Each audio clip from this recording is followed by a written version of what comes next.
Bismillahirrahmanirrahim. Assalamualaikum warahmatullahi wabarakatuh.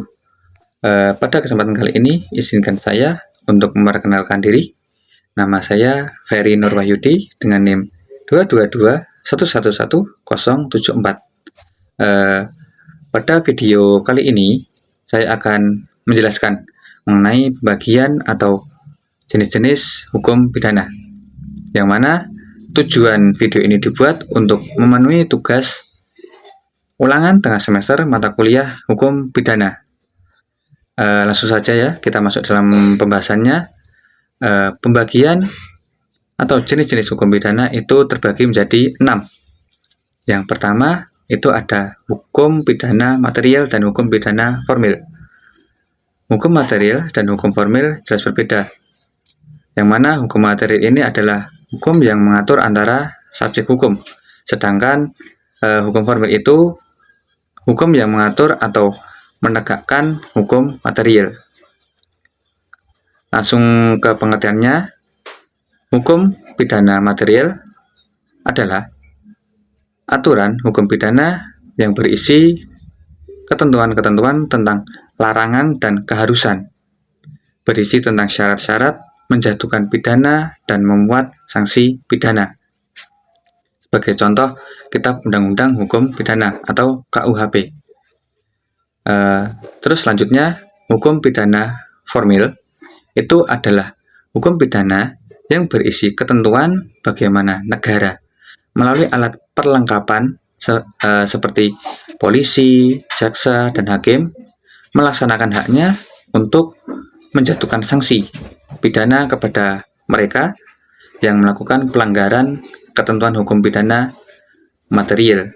Seperti contoh Kitab Undang-Undang Hukum Acara Pidana atau KUHAP. Kita masuk pembagian yang kedua, itu ada hukum pidana objektif dan hukum pidana subjektif.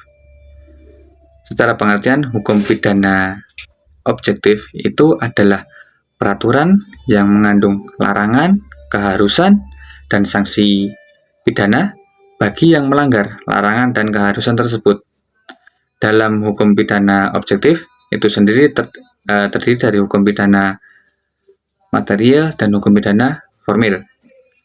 Selanjutnya, hukum pidana subjektif itu adalah sejumlah peraturan yang mengatur tentang hak negara untuk menghukum seseorang yang melakukan perbuatan yang dilarang. Artinya, negara mempunyai hak untuk menghukum seseorang yang melakukan perbuatan yang melanggar aturan yang dibuat suatu negara. Nah, hak negara itu sendiri untuk menghukum ada 3. Yang pertama, itu ada hukum untuk mengancam dengan hukuman yang dimiliki negara. Yang kedua, hukum untuk menjatuhkan diletakkan pada alat perlengkapan negara seperti polisi, jaksa, dan hakim yang saya sebutkan tadi. Terus yang ketiga, itu ada hak untuk melaksanakan hukuman diletakkan pada alat perlengkapan negara, yakni melaksanakan eksekusi hukuman. Nah, terus apa sih hubungan antara hukum pidana objektif dan hukum pidana subjektif?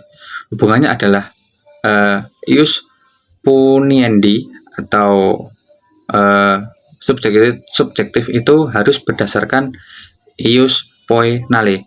Artinya, hak untuk memidana baru timbul setelah di dalam hukum pidana objektif ditentukan sejumlah perbuatan yang dapat diancam pidana dan negara tidak dapat menggunakan haknya dengan sewenang-wenang. Kita masuk pembagian yang ketiga, itu ada hukum pidana umum dan hukum pidana khusus. Hukum pidana umum itu adalah keseluruhan aturan umum, aturan hukum maksudnya hukum pidana berlaku bagi setiap orang. Jadi semua harus tunduk dan taat kepada ketentuan hukum pidana umum. Seperti contoh KUHP.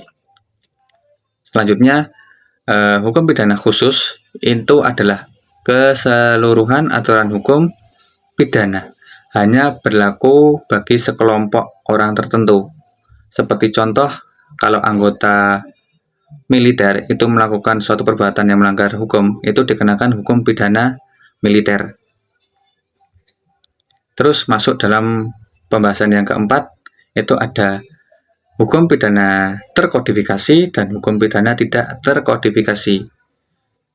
Hukum pidana terkodifikasi adalah hukum pidana yang tersusun secara sistematis dan telah dibukukan. Seperti contoh KUHP, itu merupakan suatu kitab yang memuat aturan-aturan hukum yang dibuat suatu negara. Terus selanjutnya, hukum pidana yang tidak terkodifikasi itu adalah hukum pidana yang belum dibukukan. Maksudnya ada di luar hukum pidana terkodifikasi, seperti contoh Undang-Undang Pemberantasan Tindak Pidana Korupsi, Undang-Undang tentang pornografi, dan lain sebagainya. Terus masuk pembagian yang kelima, itu ada hukum pidana tertulis dan hukum pidana tidak tertulis. Hukum pidana tertulis itu adalah hukum pidana yang dibuat dalam bentuk tertulis dan dirumuskan dalam bentuk undang-undang. Selanjutnya, hukum pidana yang tidak tertulis itu adalah hukum yang hidup dalam suatu kelompok masyarakat meski tidak tertulis, seperti dalam suatu wilayah tertentu terdapat suatu adat yang mana adat itu memuat suatu hukum, atau bisa kita sebut hukum pidana adat. Terus pembagian yang keenam itu ada hukum pidana nasional dan hukum pidana internasional.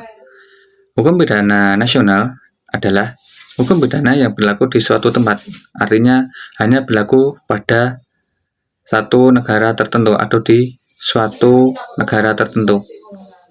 Sedangkan hukum pidana internasional adalah pidana yang dibuat dan diakui serta diberlakukan untuk seluruh negara-negara di dunia.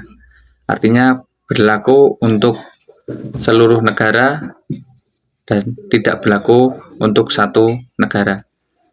Mungkin itu yang dapat saya sampaikan atau saya jabarkan mengenai pembagian atau jenis hukum pidana. Bila ada salah kata, mohon dimaafkan. Cukup sekian. Assalamualaikum warahmatullahi wabarakatuh.